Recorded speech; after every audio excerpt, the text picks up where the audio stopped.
Monseñor Pedro Mena Díaz, originario de la colonia Yucatán, municipio de Tizimín, del estado de Yucatán.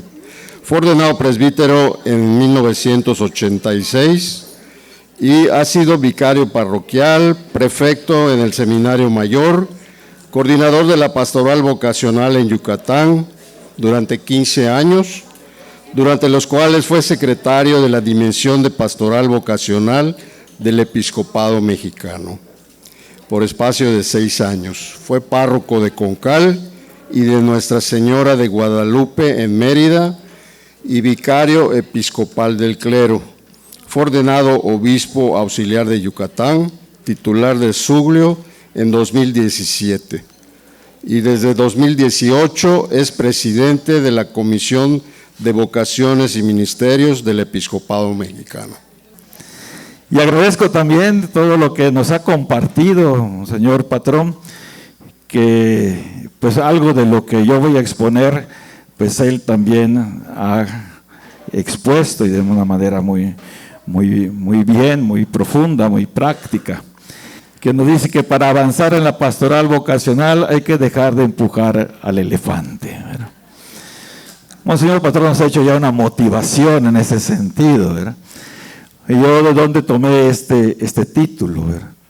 Pues encontré unos materiales de un padre de la Pastoral Juvenil de España que le invitaron a dar una conferencia y utilizó cuatro de estas frases de los españoles, y una de ellas era esta, para hablar de la renovación de la pastoral juvenil.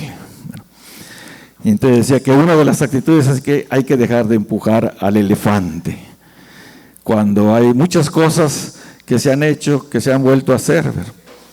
Pero las queremos seguir haciendo y no dan el resultado que esperamos. Por eso es que pues hay que dejar de empujar el elefante y dejar de empujar al elefante hay que hacerlo jugador, ¿verdad? Hay que hacer que el elefante juegue con nosotros, ¿verdad?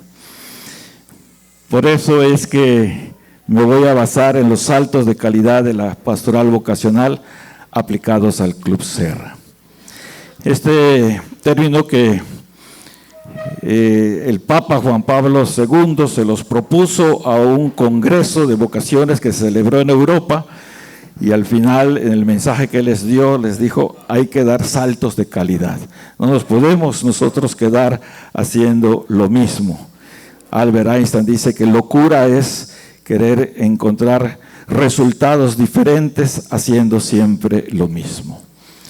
Y en el momento que estamos viviendo nosotros de iglesia, pues es necesario precisamente eso, renovarnos, como ya nos ha motivado Monseñor Patrón. Y por eso el primer salto de calidad que vamos a compartir es pasar de la animación individual a lo coral. Sí, había un cuestionamiento antes de pasar a cada salto, en el que pues nos preguntamos cómo se ha hecho la animación vocacional. En el Club Serra, que tiene sus distintos departamentos, y eligen a una pareja que va a ser como la responsable de lo vocacional, y cómo trabajamos con ella. La dejamos nosotros que ellos hagan su trabajo y le pedimos cuentas a ellos, porque eso también a nivel de las diócesis ha pasado mucho. Y le decimos, el que ha sido nombrado, él es el responsable, ¿verdad? Y a él le pedimos cuentas de lo que nosotros vamos viendo. Ese era el cuestionamiento. Por eso de la animación individual había que pasar a la animación coral. Y todo esto ya viene desde el Vaticano II. El año 2025 el Papa nos ha convocado para celebrar el Año Santo. Cada 25 años tenemos un Año Santo en la Iglesia, y el tema quiere que sea retomar el Concilio Vaticano II, para que nosotros ahí veamos lo que se ha dicho y no se ha hecho. El Vaticano II terminó en 1965. Y uno de los principios que es muy importante, que ha dado pie a muchos de los planes diocesanos, nacionales, es que nadie puede salvarse de manera individual, sino constituyendo un pueblo. Signo de que hemos entendido esta espiritualidad, que es la espiritualidad de comunión, es la corresponsabilidad. Ya lo decía Monseñor Patrón. Saber que no nos buscamos nuestra salvación individual, sino como pueblo. Y cómo tenemos que vivir eso siendo corresponsables. La misión no es solamente de unos, la misión es de todos como pueblo. Saberse entonces discípulo llamado debe convertirse en misionero llamante. Yo soy misionero, soy discípulo que el Señor ha querido llamado, me ha llamado para ser discípulo, yo tengo que convertirme en misionero llamante. Después aparecerá otra idea parecida. Y entonces entendemos la iglesia como comunidad de vocacionados, nos preguntamos, ¿no? Es decir, la iglesia como tal, eclesía quiere decir asamblea llamada. No solamente asamblea, es asamblea llamada. No existimos por nuestra propia cuenta, es el Señor que nos ha llamado y nos ha llamado mediante el bautismo. Por lo tanto, tenemos que preguntarnos si entendemos que la iglesia es una comunidad de vocacionados, que todos tienen pues un llamado individual a formar parte de la iglesia. Seguimos en este primer salto.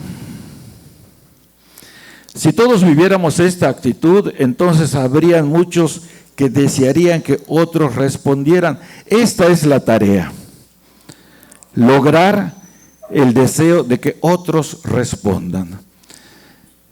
No solo por los números, que también lo vamos a ver, ¿verdad? Lograr el deseo de que otros respondan. Y si queremos nosotros lograr que otros respondan, me pregunto yo, ¿cómo estoy respondiendo? ¿Ya estoy respondiendo verdaderamente? Toda vocación implica la responsabilidad del testimonio personal, sentirse feliz en la vocación de cada uno. Esta es una de las cosas que nos ha insistido el Papa por la escasez de vocaciones, que no encuentran muchos jóvenes que nos sintamos felices en la vocación a la que hemos respondido al llamado del Señor. Y por eso muchos no se animan, porque no nos ven realizados, ¿no? Y por eso es un cuestionamiento. Seguimos en este mismo salto, entonces, ¿qué es lo que implica? Si hoy se quiere ser cristiano sin iglesia y se quieren afiliar espiritualidades individualistas, entonces ante esto que nosotros vamos viendo cuando conversamos incluso con los hijos, con los parientes, con jóvenes, los que son maestros, muchos sí dicen que sí quieren ser cristianos, pero no quieren nada con la iglesia. Incluso quieren tener espiritualidad, que simplemente digan que es su espiritualidad, pero no quieren el Papa, no quieren el Espíritu Santo, quieren algo que digan que es su espiritualidad. O sea, sí quieren algo de espiritualidad, pero no con la iglesia, no con nuestra propuesta. Por eso lo que nos toca es afirmar la fe en Jesucristo. Nos ha llegado a través de la comunidad eclesial y ella nos da una familia, la familia universal de Dios en la Iglesia Católica. La fe nos libera del aislamiento porque nos lleva a la comunión. Esto es lo que tenemos nosotros que afirmar.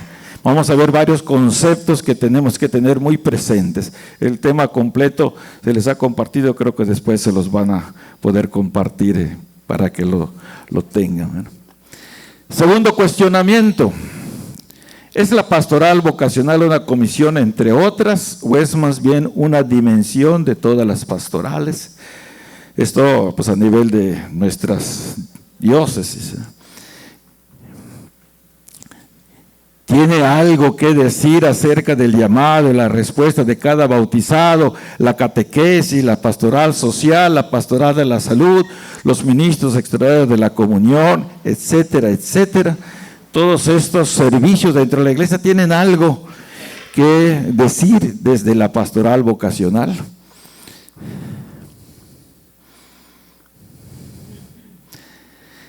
Entonces, tenemos que dar un salto de ser la pastoral vocacional una pastoral más hacer una dimensión de la pastoral de conjunto. Esto es muy importante y le cuesta mucho trabajo venderlo, especialmente los vicarios de pastoral, ¿verdad? Porque la vocación de la pastoral es la pastoral vocacional. Es decir, si somos una iglesia, comunidad de llamados, todos tienen vocación. Si todos los bautizados responden a su vocación específica, otro gallo nos cantara, ¿no? Porque tenemos una iglesia pujante, porque todos han descubierto su vocación. Entonces todas las propuestas pastorales se verían no desde hacerle un servicio a la iglesia. El catequista no le hace un servicio voluntario a la iglesia, sino desde su ser de ser llamado, ¿verdad? Así se tiene que vivir todos los apostolados, ¿verdad?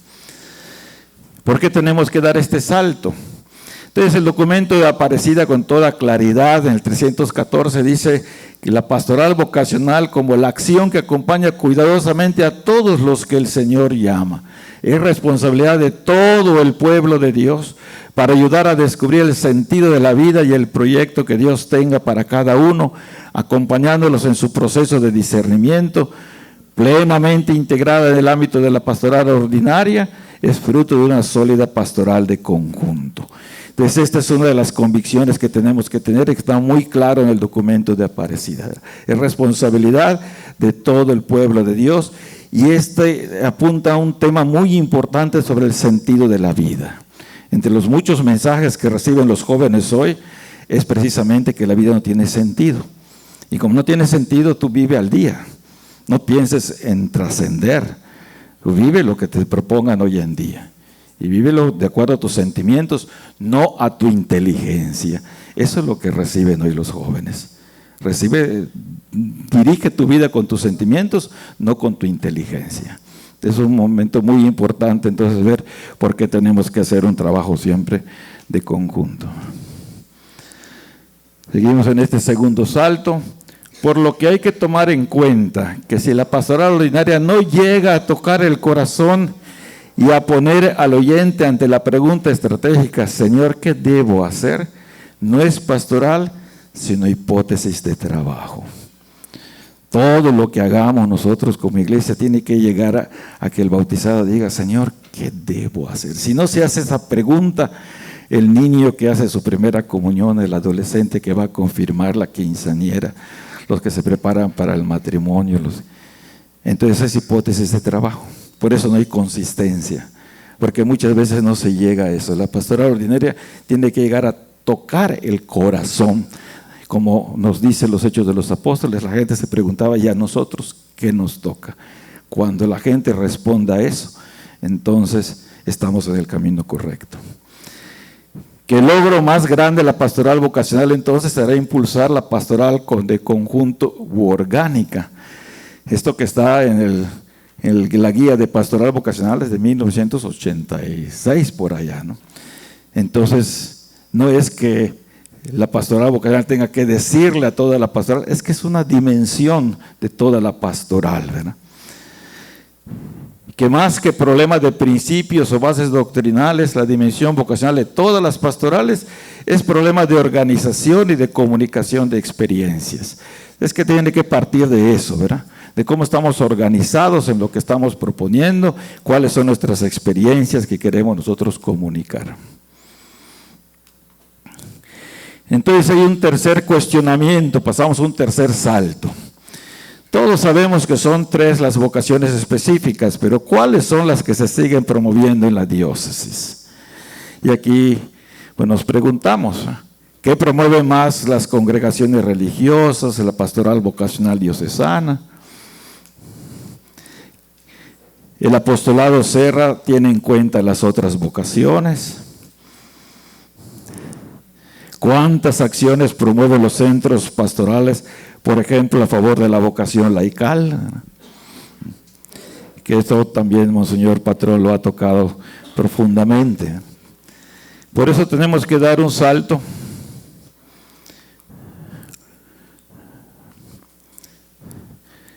de calidad en la que de promover una vocación a promover todas las vocaciones. Tenemos que somos una asamblea de llamados y los Los llamados están en toda la iglesia. ¿Por qué debemos dar este salto? La Lumen Gentium dice, y entre otras cosas, este documento que en el 2025 vamos a estudiar, ¿qué somos como iglesia? ¿Cómo está conformada nuestra iglesia? Y entonces ahí nos dice que la iglesia está conformada por el ministerio jerárquico, obispos, sacerdotes, diáconos, por laicos y por la vida consagrada. En ese orden están en el documento de la Lumen Gentium. De ahí sacamos que son 3 las vocaciones específicas, porque ese documento así lo plantea. Entonces son las 3 vocaciones y fíjense muy bien, el Papa Francisco en uno de los últimos documentos dice, todos estamos llamados a ser santos viviendo con amor y ofreciendo el propio testimonio en las ocupaciones de cada día, ahí donde cada uno se encuentra. Y dice qué precioso lo dice, esto en el documento de la santidad que es Gaudate et Exsultate. Eres consagrada o consagrado, sé santo viviendo con alegría tu entrega. Eres casado, sé santo amando y ocupando de tu marido o tu esposa como Cristo lo hizo con la iglesia. Eres un trabajador, sé santo cumpliendo con honradez y competencia tu trabajo al servicio de los hermanos. Eres padre, abuela o abuelo, sé santo enseñando con paciencia a los niños a seguir a Jesús. Tienes autoridad, sé santo luchando por el bien común y renunciando a tus intereses personales. Creo que está muy claro entonces cómo el Papa desde la santidad nos dice pues todas las vocaciones específicas. Por eso nosotros tenemos que seguir promoviendo de una vocación a todas. Lo que nos dice el Evangelio es que llamó para estar con Él, llamó a los que Él quiso, es el querer de Dios. A unos los mandó a su casa. Uno que quiso ser apóstol les mandó a su casa porque es el querer de Dios, es la libertad de Dios en el llamado que Él nos hace. Y la conciencia de que el llamado viene de Dios lleva a cambiar la pregunta, porque esto está muy común en las familias. No se trata de ¿quieres ser sacerdote? Cuando le preguntas a un muchacho que iba a los retiros, y ¿qué dicen tus papás? Pues si me gusta que yo vaya, o que yo entre al seminario. Si no me gusta, que no venga. Hay que cambiar la pregunta, ¿verdad? Sino, Dios querrá que tú seas sacerdote. Dios querrá que tú seas religioso, religiosa. Dios querrá que seas laico. Es que es el querer de Dios, ¿verdad? Y aquí, no sé si va a ver, si le pones allá, sí, porque es el mes en que el Papa pidió. Okay. El mes en que el Papa pidió por los laicos. Por eso preguntamos las vocaciones laicales, ¿verdad? Los laicos están en primera línea de la vida de la Iglesia. Necesitamos su testimonio sobre la verdad del Evangelio y su ejemplo al expresar su fe con la práctica de la solidaridad. Demos gracias por los laicos que arriesgan, que no tienen miedo y que ofrecen razones de esperanza a los más pobres, a los excluidos, marginados. Pidamos juntos este mes para que los fieles laicos cumplan su misión específica, la misión que han recibido en el bautismo, poniendo su creatividad al servicio de los desafíos del mundo actual. Ahí está. Entonces, si tenemos que promover todas las vocaciones, por lo que ante la cultura del hombre sin vocación, debemos pasar a una cultura de todos los bautizados con vocación específica. Juan Pablo II hablaba de eso, que estamos viviendo un tiempo del hombre sin vocación, es decir, sin sentido, sin dirección, ¿verdad?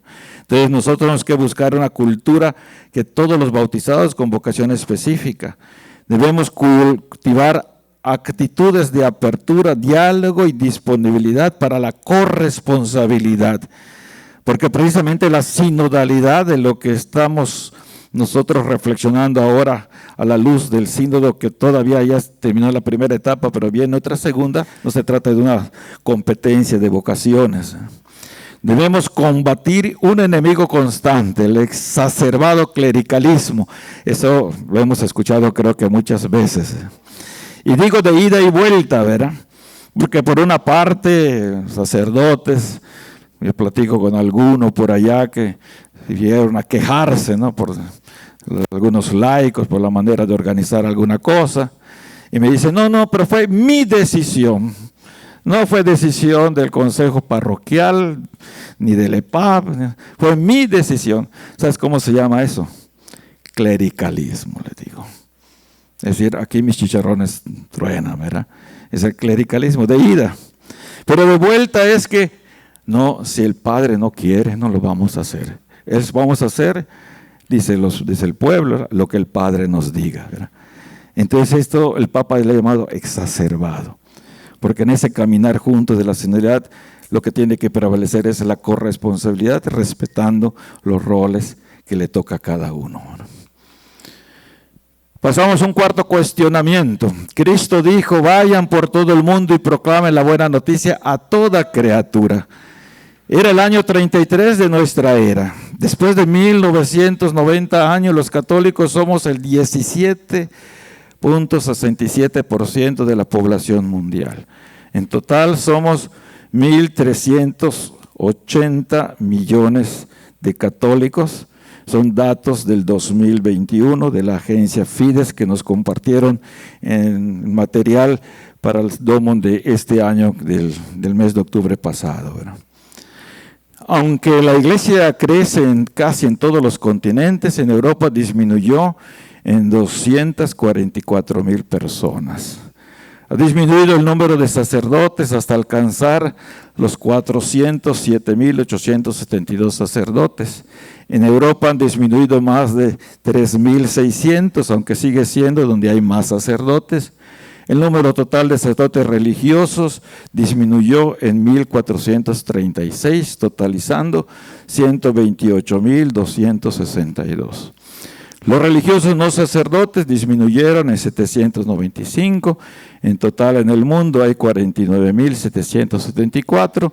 El número de religiosas tuvieron 10,588 menos y ahora suman 608,958. Las caídas se registraron en América, Europa y Oceanía, pero aumentaron en África y Asia. Los seminaristas disminuyeron en todos los continentes, solo África registró un aumento significante en 2023, hay que 53, ya me estoy adelantando mucho, 2023. ¿Qué le dice esta realidad a la pastoral vocacional? Ante estos números debe seguir practicando el reclutamiento y la pesca. Demos un cuarto salto, de la pesca a la siembra de vocaciones en cada diócesis y en cada comunidad. ¿Por qué tenemos que dar este salto? Nuestro Plan Nacional de Pastoral Vocacional nos recuerda que toda tierra es fértil para las vocaciones. Si toda tierra es fértil, la pesca o reclutamiento de vocaciones resulta en una actitud pastoral sin sentido y en algunos casos contrario al plan de Dios. Un pecado frecuente en este contexto es caer en el extremo de invadir la conciencia de otros con propuestas forzadas o en no proponer la novedad de la vida por un respeto exagerado, malentendido. El padre Cencini nos ha prevenido del peligro que trae anquilosarnos en el pecado vocacional del reclutamiento, porque rompemos ciclos y procesos existenciales, vitales y psicológicos que a la larga traen consecuencias graves de abandono de vocaciones, problemas afectivos no tratados, antitestimonios de una vocación no querida y no amada, consciente e inconscientemente.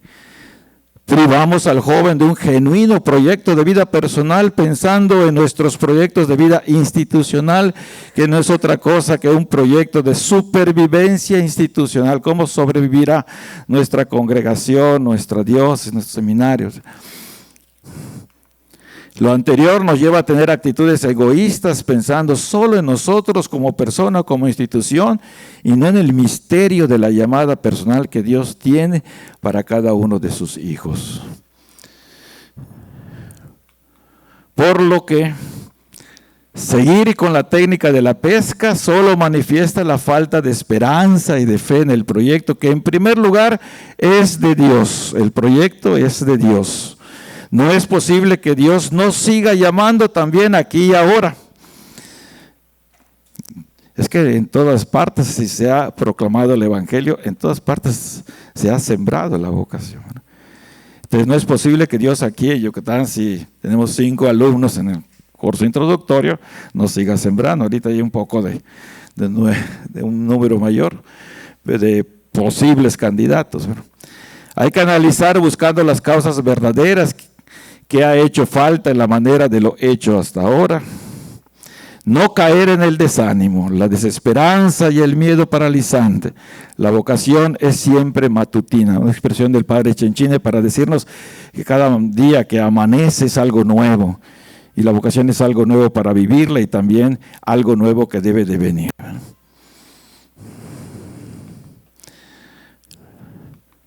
El modo correcto de hacer y hacer pastoral vocacional consiste entonces en respetar procesos, acompañar en el discernimiento. La animación vocacional debe ser una acción eclesial en sinergia de las 3 vocaciones, sin reducir las actividades a una específica vocación, a menos que las personas hayan ya hecho una opción específicamente personal. La animación vocacional debe hacer lo que mejor sabe hacer, vocacionalizar. Y ese es trabajo del CERRA y de todos los grupos parroquiales que se dediquen a la animación, es vocacionalizar, ¿verdad? Ese fue el cuarto salto. Ahí llegamos al quinto cuestionamiento. Enumeramos las actividades que hacemos en favor de los monaguillos, de la cruz vocacional, la cercanía al seminario, los jefes sacerdotales. ¿Qué encontramos? ¿Eventos vocacionales o procesos vocacionales? Monseñor Patrón también habló acerca de esto, ¿verdad? ¿Hacemos eventos así sueltos o hay procesos vocacionales? Damos un quinto salto. Tenemos que pasar de los eventos esporádicos a los procesos. ¿Por qué dar este salto? Una de las acciones prioritarias, ayudar a descubrir el sentido de la vida y el proyecto que Dios tiene para cada uno. Como les anunciaba, ¿no? Lo del sentido de la vida es un tema muy importante en la pastoral vocacional. Y esto está desde las familias. Allí tenemos que seguir infundiendo lo del sentido de la vida, porque Dios tiene un proyecto para cada uno. Educar es la clave. Aquí no funciona la ósmosis. Ya también lo tocó Monseñor Patrón ante la pregunta de Pepe Huerta, ¿verdad? No, la ósmosis no funciona. Hay que educar, hay que sentarse, hay que leer, hay que meditar, hay que profundizar, ¿verdad? Ósmosis es cuando la absorbemos así y creemos que ya. Servicio al vocacionado para conocerse mejor. Eso lo se hace en los encuentros, en los círculos vocacionales. El llamado nace de ese autoconocimiento y dispone a responder. Esto es muy importante también para las familias, porque hay que ayudar a que se conozcan bien, porque Dios ha depositado en cada uno dones. Y en la medida en que se descubra en el interior de cada persona, estás ya poniendo la base para la respuesta. Si no se conocen los muchachos y piensan que no tienen valores. Por allá había un videíto donde un psicólogo hacía un juego con padres de familia acerca de las fichas. Ahí lo pueden encontrar, que pongan allá dinámica de las fichas para adolescentes en YouTube, en donde dice que si los niños en su casa solo reciben regaños, solo los menosprecian, solo les dicen no sirves para nada, juegan un examen y los rebajan y todo, les vas quitando fichas. Entonces no van a poder responder a nada en la vida. En cambio, si le dices, échale ganas, la próxima vez vas a pasar, yo te voy a ayudar, mira, vas a hacer, tú tienes talento, tú sí puedes. Entonces le estamos dando las fichas para que respondan. Y eso tiene mucho que ver con lo vocacional, ¿verdad? Seguimos con el de lo esporádico a los procesos. Hay una adecuada pedagogía que resulta de la combinación de la propuesta. Ahí lo tiene Monseñor Patrón igual en su tema, que en Europa se propuso este proceso de Emaús, es sembrar, acompañar, educar, formar y discernir. Y Aparecida, para formar los discípulos, dice que hay que buscar el encuentro con Cristo, de ahí pasar a la conversión, de la conversión al discipulado, del discipulado a la comunión y de la misión. Y entonces aquí en México acuñamos una adecuada pedagogía que todavía tenemos que seguir promoviendo, porque hay que sembrar a través del encuentro con Cristo. Cuando decíamos, y no se preguntan, ¿y yo qué debo hacer? Es que no se han encontrado con Cristo. Un niño que hace su primera comunión y a la próxima semana no va a misa el domingo, pues no se encontró con Cristo. Muchacho que hizo su confirmación y no vuelve a la iglesia, no se encontró con Cristo. Entonces, sembrar es muy importante. Acompañar la conversión, porque si él se ha convertido, pues hay que acompañar esa conversión. Y si ya se convirtió, entonces hay que educarlo para que sea discípulo. Y si va a ser ya discípulo, entonces hay que formarlo para que viva en la comunión. Y de vivir esto en comunión, entonces va a discernir su misión.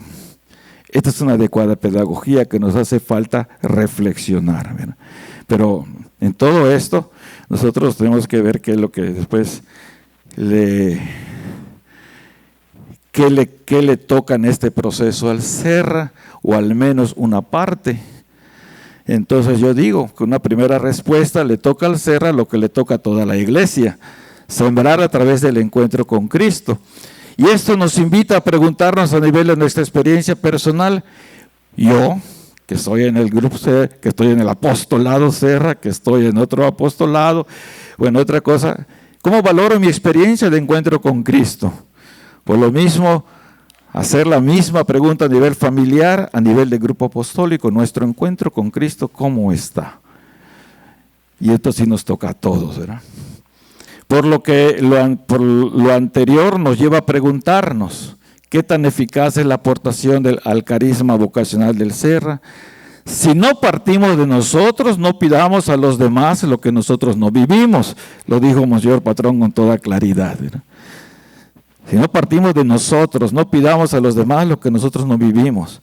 Apliquemos a nuestra persona y nuestras familias, en el marco del carisma Serra, los siguientes pasos de la pedagogía vocacional, es decir, cómo acompañamos nuestra conversión, cómo nos educamos en el discipulado, cómo nos formamos en la comunión, cómo discernimos nuestra vocación, misión, carisma. Ahora viene este cuestionamiento: ¿los tiempos en que vivimos son buenos o malos para la promoción de las vocaciones? Veamos algo de los valores que están en el siglo XXI. Fíjense, esto lo encontré en una revista. Cuando daban revistas en los aviones, ya no dan revistas, ¿no? Y había una reflexión sobre este poeta mexicano, Amado Nervo. Y entonces empezaba así, y esto lo aplico para muchas cosas, ¿no? Tiempos de posverdad. Esa urgencia de confirmar como sea que nosotros tenemos razón. Esa asustada evasión de cualquier señal que ponga en duda nuestra verdad. Tiempos de un ya muy cansado niquilismo. Ese sentir que es inútil perseguir la certeza. Esa pérdida del valor de la vida. Ese fincar en la nada la raíz del todo. Tiempos que ven a la melancolía, y nosotros somos muy melancólicos porque somos de otra generación, ¿verdad? Y a la intuición de lo sagrado como una debilidad de temperamento. Tiempos que exaltan la evasión, la diversión, la competencia material. Así se describe el tiempo que estamos viviendo. Entre otras cosas, hoy vemos ideología de género, neognosticismo. El Papa ha utilizado estas dos expresiones, neognosticismo y neopelagianismo, para hablar de que queremos confiar demasiado en lo que conocemos. Yo no lo conozco de todo desde mi conocimiento o desde mis fuerzas, no necesito de Dios. Solo lo que yo conozco, solo lo que yo puedo, eso es lo que voy a seguir. El Papa lo denuncia como una nueva herejía, con una herejía. Parecen ser buenos o malos tiempos para la misión de la iglesia, para la pastoral vocacional. Ese es el cuestionamiento que nos hacemos, ¿verdad? Entonces damos un sexto salto. Vemos este mundo y parece que se nos cae encima, ¿verdad? Por eso, de sentirnos en desventaja ante un mundo secularizado, a vivir con dignidad profética nuestra vocación. Ese es el mundo, pero nosotros somos creados por Dios y somos sus hijos amados, tenemos una dignidad y tenemos que plantarnos ante esa realidad con dignidad, no sentirnos ni evadirnos, no sentirnos disminuidos ni evadirnos. ¿Por qué tenemos que dar el salto? Porque los malos hábitos crean un hombre anclado en el mundo, un hombre sin horizonte y sin futuro. Un hombre que está anclado en el mundo no tiene horizonte y no tiene futuro. Un hombre sin horizonte y sin futuro es un hombre sin proyecto. Y un hombre sin proyecto es un hombre sin vocación. Por eso tenemos que reformar nuestra dignidad, de vivir con dignidad profética nuestra vocación. El hombre es un ser en el mundo sin ser del mundo. Esto es muy importante que todos los católicos lo vivamos con mucha fuerza, porque este signo de la sinodalidad ha sido criticado por algunas personas que quieren que las verdades, que la iglesia, que lo que se vive en el mundo sea lo que la iglesia viva. Y San Pablo dice en varias de sus cartas, no se ajusten a los criterios del mundo. Jesucristo lo dijo, están en el mundo sin ser del mundo. Y esto tenemos que vivirlo con convicción, porque yo he escuchado religiosas, sacerdotes y todo, que nos tenemos que modernizar y hacernos como el mundo nos pida. Y gente que está a favor de la ideología del género, porque pobrecitos. Pero es que nosotros no nos ajustamos, no es el mundo el que nos ha creado, es Dios el que nos ha creado. Por eso es muy importante que es un ser en el mundo sin ser del mundo. No hemos sido arrojados a la existencia, sino dados a la vida. Somos un don y un regalo. Hay que ver la vida así, como un don y un regalo. Eso tenemos que inculcarlo mucho. Yo lo digo mucho, sobre todo en las confirmaciones. Apreciar que hemos recibido la vida como un don, ¿verdad? Aunque tengan experiencias difíciles los muchachos a veces, ¿eh? La gramática de la vida. La vida es un bien recibido que por naturaleza tiende a convertirse en bien donado. Hay que aprenderse esta frase. Hay que aprenderse esta frase. Porque es la clave para que muchos respondan. No nos hemos sido arrojados a la vida. La vida es un bien recibido que por naturaleza tiene que tender a convertirse en bien donado. Si esto los niños, los adolescentes, los jóvenes lo tienen muy en cuenta, es más fácil la respuesta. Porque yo tengo una vida, tiene un sentido, la he recibido. Entonces, si yo la he recibido, naturalmente tiene que convertirse en un bien donado. Esto es de los congresos de vocaciones europeas. El fundamento de esta ley se encuentra en Cristo, porque su vida es una entrega radical de sí mismo a favor de todas las personas, consumada definitivamente en su muerte y su resurrección. Mejor ejemplo no lo podemos tener, de que si la vida es un bien recibido, que se convierte en un bien donado. Jesucristo fue todo donación para el mundo. Y ahí tenemos el Papa en ese videíto que hay que pasar muchas veces, cuando los jóvenes de Chile en el estadio les va diciendo y les va apuntando a Cristo, ¿verdad? Él está en nuestra vida. A Él tenemos que seguir y con mucha fuerza, ¿verdad?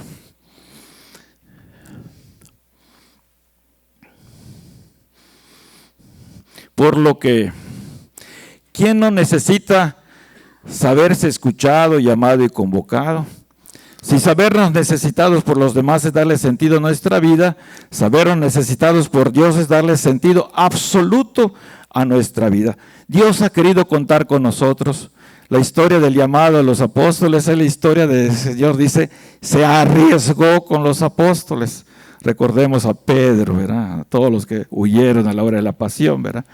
se arriesgó con los apóstoles, se arriesgó con nosotros los obispos, se arriesgó con los sacerdotes, se arriesgó con la vida consagrada, se arriesga con ustedes del Club Serra. Dios corre el riesgo con nosotros, pero es su voluntad.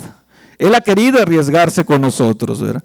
Y entonces por eso, si Él ha querido necesitarnos a nosotros, pues eso tiene que también ser otro empuje para vivir nuestra vida, ¿verdad? Darle sentido absoluto a nuestra vida, ¿verdad? Urge la creación de una cultura que favorezca la escucha de Dios en un ambiente sordo a la voz del Espíritu y hacer contemporáneo a Cristo para favorecer el encuentro vital y la adhesión a su proyecto de vida que se entrega a los demás. Entonces, esta es la parte cultural que tenemos que seguir creando, ¿verdad? Séptimo cuestionamiento. Obras como las escuelas católicas se están cerrando o están buscando alternativas para continuar. Hermanas y hermanos religiosos mayores están al frente de obras educativas. Muchos asilos y albergues de niños, adolescentes o jóvenes corren el peligro de cerrar.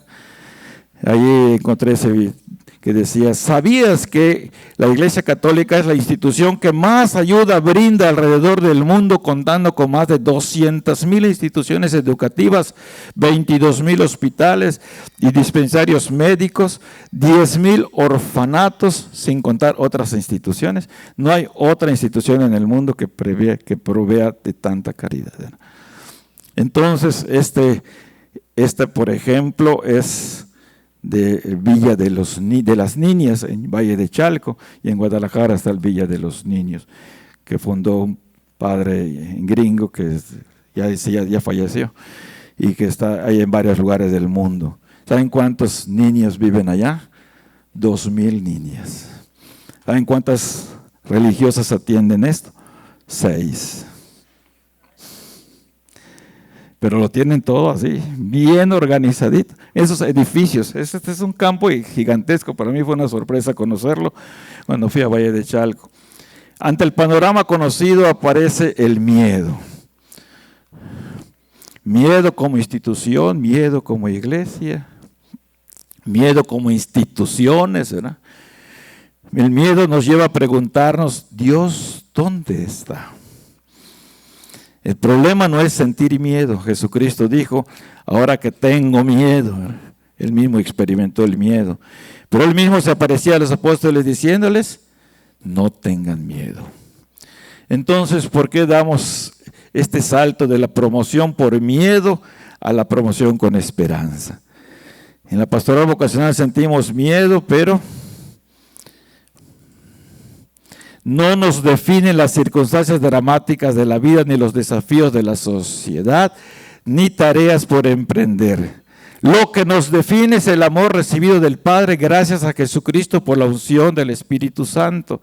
El promotor tiene que ser alguien con una fe madura. Volvemos entonces a nuestra respuesta personal, ¿verdad?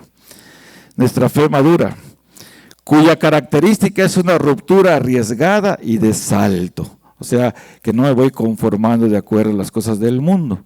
Cuando esta fe se extiende, llega la esperanza, entonces no aquieta, sino inquieta. No nos deja quietos, sino nos inquieta para ver. Ya me quedan 5 minutos. Pero como empecé un poco tarde, ya vamos terminando. Entonces, de la promoción por miedo a la esperanza. Por lo que cumplir con el perfil de ser un promotor, no estamos pensando solamente en los que van a nombrar el obispo, la superiora general, la superiora provincial, ¿verdad? Nosotros como promotores, ¿verdad? Tenemos que estar impregnados de esperanza cristiana, que le hace ver las circunstancias adversas como una oportunidad de crecer y no como obstáculos insalvables. Esto tiene que ser una característica de un cristiano maduro, pastoral vocacional o cualquier pastoral.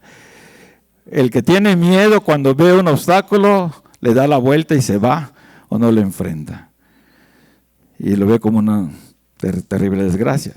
El que tiene una fe madura ve un obstáculo y ve como una oportunidad. ¿Cómo nos hace falta mucho esto en la iglesia, en los grupos apostólicos, en todos lados, ¿verdad?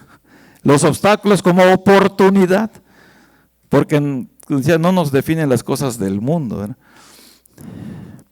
El promotor tiene que ser un creyente, así como dice en Jeremías encontramos lo que le da el título al documento del sínodo sobre la formación de pastores. Les daré pastores según mi corazón, que está en Jeremías, ¿verdad? Si el Señor dijo que dará pastores, dará pastores. Tenemos que ser un creyente, a nosotros nos toca hacer. Pasamos al octavo cuestionamiento. ¿Qué significa pescar en pecera? ¿Cuáles son las consecuencias de pescar en pecera? Ahí faltó creo que una S, ¿verdad? Se faltó una S, ¿verdad? Pecera, faltó una S, ¿está bien así? Bueno. Muchos son los llamados y pocos los escogidos. ¿Dónde está verdaderamente el problema? ¿En los llamados, en los llamantes, en los escogidos, en los que escogen? Esta realidad, ¿qué tiene que decir a la pastoral vocacional? La pastoral vocacional debe seguir haciendo promoción de promover en mercados juveniles ya captados. ¿No sería mejor además hacer animación de animar, dar vida en los nuevos ambientes que aún son fértiles a la semilla vocacional? Entonces el octavo salto es de hacer propuesta vocacional solo evangelizados, a abrirla a nuevos areópagos. ¿Por qué tenemos que dar este salto? Por lo de la iglesia en salida, que ya el Papa Francisco cada rato insiste que somos una iglesia en salida, lo que nos lleva a plantearnos que tenemos que pasar de una pastoral vocacional en espera a una pastoral vocacional en salida. Significa ir a esos nuevos areópagos, que aquí ponemos 3, los sociales, incluso vacaciones, cumpleaños, 15 años.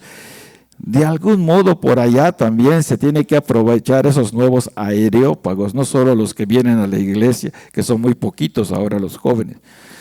Hay cientos de bautizados no evangelizados.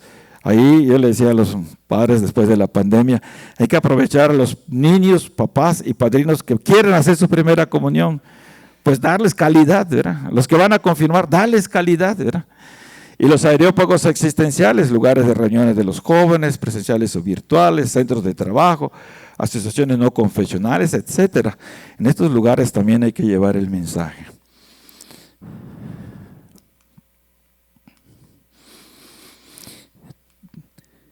Entonces tenemos que tener en cuenta, no es lo mismo mirar el proyecto vocacional como camino de santidad que mirar el proyecto de santidad como camino vocacional. Es decir, Dios nos llama a todos a ser santos. ¿Santos cómo? Y la vocación es la que nos define santo cómo, ¿verdad? El criterio fundamental, la más noble vocación del hombre es la santidad, la cristificación. Cristo, en la revelación misma del misterio del Padre y de su amor, manifiesta plenamente el hombre al propio hombre, le descubre su altísima vocación. Esta es una cita de la Gaudium Spes, documento que hemos de meditar más profundamente en el año 25. Por lo que, si pensamos en clave de específica vocación, ciertamente no todos los terrenos son fértiles vocacionales, pero si pensamos en clave de salvífica vocación, es cierto que sí, todos los ambientes son vocacionables, porque todos los hombres están llamados a la salvación. Esto podríamos profundizar igual, muy importante aquí. El noveno cuestionamiento, miramos nuestros seminarios, miramos las casas de formación, nos preguntamos, Dios mío, ¿qué hacemos? Porque están vacíos, ¿verdad? Como los equipos de fútbol, cuando no hay los resultados ahí esperados, ¿qué es más fácil? ¿Cambiar al director técnico o cambiar a los jugadores? Entonces es más fácil cambiar al técnico, ¿verdad? Entonces, pobres, vamos a cambiar al promotor vocacional, vamos a ver a quién sí le echa ganas y lo hace. Y entonces ahí el miedo siempre es pésimo consejero, porque ahí tenemos que pensar en que todos, ¿no? Por eso el salto de calidad tiene que ser de promover una pastoral que responda a la emergencia, que ciertamente hoy hay que poner algunas cosas por la emergencia, a promover una que sea expresión de la maternidad de la iglesia. ¿Por qué tenemos que dar este salto? ¿Cuáles son los signos de que la iglesia como madre dará a luz muchas vocaciones? Entonces, la maternidad, fruto y expresión de vitalidad y madurez de la iglesia. Ahí entramos en el clima de fe, oración, comunión, madurez espiritual, valoración del anuncio, intensa vida sacramental. Miramos la realidad de nuevo y nos preguntamos, ¿buscamos un apagafuego o cultivamos ambientes? Pues tenemos que buscar cultivar ambientes. Si la animación vocacional es una experiencia del amor de Dios, entonces los promotores nos preguntamos, ¿cuál es mi propia experiencia del amor de Dios? Como decía al principio, perdón por ese Dios en minúscula. ¿Qué se nota más en mi testimonio de vida cristiana? ¿Nos mostramos felices en nuestra respuesta de Dios? Y por fin el último cuestionamiento, ¿qué ponemos en el centro de nuestra atención? ¿A la persona o a la actividad? Porque a veces defendemos más nuestras actividades. A veces nuestras políticas pastorales suelen irse a los extremos. No es raro percibir en algunos animadores vocacionales un cierto escalofrío cuando se emplea la palabra pescar como estrategia pedagógica, y quizás sea válido sentir lo que sienten, Desde hace ya algunos años, nuestra conversión pastoral nos ha llevado al compromiso de sembrar la semilla vocacional. Sin embargo, eso no significa que soltemos las redes sin más. Pedro soltó las redes para tomar otras redes más nobles. Entonces, el 10º salto de una pastoral vocacional ejercida con criterios superficiales en las acciones, al criterio esencial que lo fundamental es la ayuda a la persona y a toda persona. ¿Por qué dar este salto? Ya Juan Pablo II escogió esto para lanzarnos a este nuevo milenio de remar mar adentro. Significa tener en cuenta dos acciones fundamentales. Hay que remar mar adentro y echar las redes. El orden de las acciones es fundamental, es un proceso. Ir primero a lo profundo y luego echar las redes. Y entonces aquí lo que nos van diciendo es lo que significa, ¿verdad? El documento de Aparecida, por ejemplo, lograr un encuentro con un acontecimiento, con una persona que da un nuevo horizonte a la vida y con ello una orientación decisiva. Esto también es fundamental decirlo. En el Congreso de Costa Rica dice, creer que Dios llama a todos por medio de una vocación, al mismo tiempo visible y misteriosa. Por lo tanto, nuestra tarea es leer con respeto el sentido del misterio que se hace visible cuando nos llama. Y por fin significa ir de los criterios de superficialidad de nuestras acciones, buscando pues solo el éxito pastoral, solo que nos reconozca el obispo, la superiora general, nuestro capellán, al criterio esencial que es el corazón de la persona, donde residen sus sueños, sus deseos, sus sentimientos, sus necesidades, lugar a donde el Espíritu ha llegado mucho antes que nosotros. Por eso, necesitamos mentalizarnos, somos mediadores e instrumentos de la llamada, no dueños, protagonistas o los superhéroes salvadores de la diócesis, del instituto. Antes bien, estamos llamados a crear espacios y ámbitos de discernimiento y acompañamiento a todo el proceso vital de la persona, desde los primeros planteamientos vocacionales, la pastoral infantil, hasta la elaboración y proyecto de un proyecto de vida pastoral juvenil. Si se dan todos estos saltos, que son los 10 que hemos leído, si se hace una animación vocacional es coral, si la pastoral es una dimensión esencial de la pastoral de conjunto, si se logra animar todas las vocaciones específicas, si se logra erradicar la pesca, se sustituye por la siembra, si se establecen procesos vocacionales, si se logra internalizar que la vida es un bien recibido que se convierte en bien donado, si la motivación de la animación vocacional tiene en la base la esperanza y no el miedo, si se abre la animación a todos los ambientes, si ya se ve la pastoral vocacional como expresión estable de la maternidad de la iglesia, si la pastoral vocacional tiene como criterio la ayuda a la persona y a toda persona, se podrá dar la cultura vocacional. Entonces, ¿seguimos empujando al elefante o lo hacemos un jugador? ¿Cómo vemos al apostolado Serra en el 2033, celebrando los 2000 años de la redención obrada por Cristo? ¿Empujando al elefante o haciéndolo jugador? Muy bien, pues muchas gracias.